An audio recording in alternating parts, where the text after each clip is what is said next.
वणी शहर में गंदे और अस्वच्छ पानी की सप्लाई से नागरिक परेशान है। इस मुद्दे को लेकर प्रहार जनशक्ति पार्टी ने नगर परिषद को ज्ञापन सौंपा और आंदोलन की चेतावनी दी।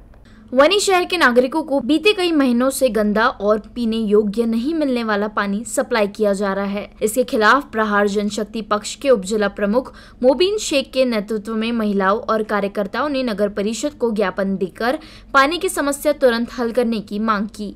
इस दौरान प्रहार किसान संगठन के अध्यक्ष रघुवीर कारेकर, सैयद अहमद और बड़ी संख्या में महिला पुरुष कार्यकर्ता उपस्थित थे। आज प्रहार जनशक्ती पक्षातर्फे निवेदन सदर करण्यात आलं नगर परिषद मुख्य अधिकारीला आणि हे प्रहार जनशक्ती पक्षातर्फे निवेदन सैयद अहमद यांच्या नावाने देण्यात आलेलं आहे आणि हे निवेदन अशा संदर्भात आहे की वणीमध्ये मोठ्या प्रमाणात घाणीचे साम्राज्य झालेले आहे व दूषित पाणीचा पुरवठा होत आहे व संपूर्ण नगर परिषदचे मुख्य अधिकारी याच्याकडे दुर्लक्ष करीत आहे।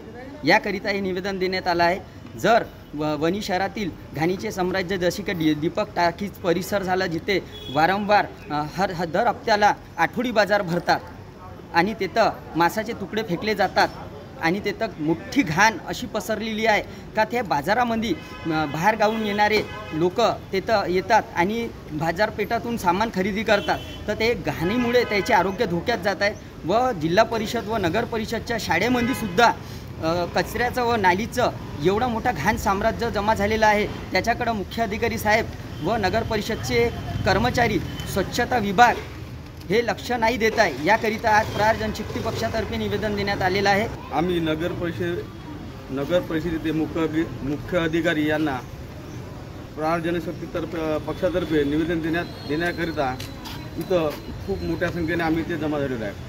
तर त्या निवेदनामध्ये आम्ही राजानगर, रामपुरा, शास्त्रीनगर इथे पाणी पुरवठा दूषित होत असल्यामुळे स्थानिकांच्या जीवाला खूप मोठा धोका असल्यामुळे त्यांना व त्यांच्या आरोग्यात धोका आहे।